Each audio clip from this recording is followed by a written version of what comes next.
je suis Benjamin. Je suis intérimaire à Seven Nord depuis l'année dernière. Je m'appelle Émilie, je travaille depuis Seven Nord depuis mi-octobre. Romain Doré, j'ai 22 ans et je suis intérimaire depuis 1 mois et demi. Je m'appelle Loredane et je suis intérimaire depuis 1 an et demi. Je m'appelle Lebray-Muric, j'ai 24 ans et je suis intérimaire depuis le 4 juillet à PSA. Baudard Stéphane, je suis intérimaire depuis le 27 mars 2000. Je m'appelle Cindy, je travaille à la Française de mécanique depuis le mois de janvier, donc ça fait 9 mois. Alors ma formation a duré pendant 10 jours à l'atelier école, spécialement à la Française de mécanique. Donc j'ai été formée sur mon poste de travail directement. J'ai été formé pendant 2-3 semaines. J'ai été formé sur 13 postes, donc chaque poste une journée. Voilà. Pour venir ici, j'ai été appelée par ma boîte d'intérim et après j'ai été formée au centre de formation à l'AFM. Alors au niveau de l'accueil, j'ai été reçu par M. Philippe Labesse, mon RU, qui m'a très bien reçu. Donc on a eu, comme on démarrait de nuit, on a parlé pendant une petite vingtaine de minutes dans son bureau et expliqué un petit peu tout ce qui se passe au niveau de la logistique de l'AFM. Voilà, donc très bon accueil. Une bonne ambiance, une bonne intégration. Le matin, on a fait le parcours d'accueil, voilà. Et après, le chef est venu me chercher au secteur. Il m'a présenté aux collègues. Très bien encadré.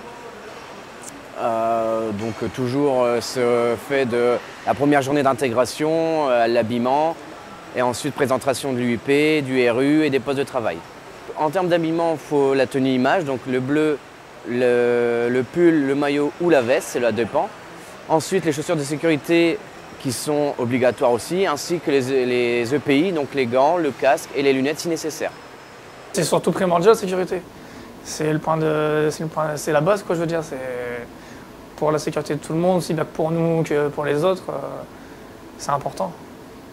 Les gants, les bouchons, chaussures de sécurité, traverser sur les passages spéciaux piétons, vérifier qu'il n'y ait pas de risque qui se passe, qu'ils ont la priorité.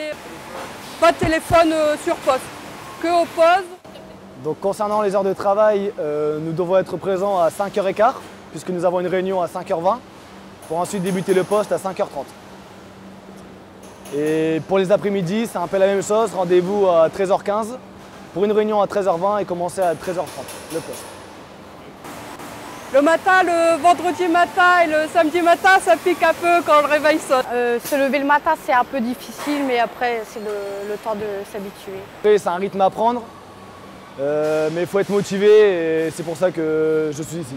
Alors au niveau des pauses, c'est une pause de 10 minutes toutes les 2 heures. Nous avons le temps de boire un café, de se réunir dans l'aire d'équipe. Ouais, c'est un peu court quand même les pauses, ça passe vite. Concernant le RU, qui est mon chef personnellement, j'ai une très bonne entente, puisque c'est quelqu'un d'assez cool. Par contre, il faut vraiment respecter ce qu'il nous dit, ce qui est normal. Malgré tout, il nous motive et essaie de nous remettre dans le droit chemin lorsque ça ne va pas. Et lorsqu'on a des questions à lui poser, on peut lui poser facilement et il va nous répondre facilement aussi. Une très bonne entente avec notre RU. C'est une personne qui est à l'écoute. On peut vraiment lui poser pas mal de questions, il serait toujours répondre et se démener pour nous. Très gentil. Ouais, non, si. Il est vraiment, c'est vraiment un bon chef. Si on a besoin, il est toujours disponible. Très bon esprit d'équipe, vraiment. On est tous soudés, tous solidaires. Je pense que c'est vraiment un point très important quand on travaille en équipe. Parce qu'il y a une bonne entente, tout le monde s'entraide, c'est ça qui est bien, quoi. Un jeune qui arrive, on va l'aider, on va lui montrer, on va lui faire découvrir le secteur, on va le former, c'est bien. C'est génial. Il y a une très bonne ambiance dans le secteur, tout le monde se taquine, ça rigole bien. Dès le matin, c'est bien, quoi. Le standard, c'est une gamme de travail qu'il faut respecter pour éviter tout oubli de pièces. Sur chaque poste, il y a un standard de travail. Donc au niveau des standards de travail, c'est un petit classeur où il répertorié toutes les opérations à faire sur le poste, ainsi que les sécurités et les EPI à respecter. La qualité, c'est au maximum le 100%, toujours faire au mieux. Production, qualité, ça c'est une charte. De toute façon, il faut que ça soit respecté. Alors niveau qualité, c'est assez strict. C'est vraiment 0 défaut. Le moindre petit défaut doit être signalé par le moniteur qui va critiquer sur son ordinateur le véhicule. Donc au moindre souci, nous avons des sonnettes qui s'appellent Andon. À ne surtout pas n'hésiter à tirer en cas de difficulté ou de défaut d'aspect. Moi, je serais client Peugeot, j'achète une voiture et puis le moteur ne tourne pas, je serais quand même déçu. Donc pour postuler chez Sevenor, un caractère motivé, dynamique et déterminé justement à montrer qu'on est capable de se lever à 5 h du matin comme de commencer à 13 h 30. Ponctuel déjà, c'est la base. Ponctuel, poli, la base aussi, et en vouloir quoi. La motivation, être courageux. Le boulot en lui-même n'est pas difficile une fois bien maîtrisé. C'est vraiment, je sais que je me lève le matin, je n'ai pas la boule au ventre pour aller travailler.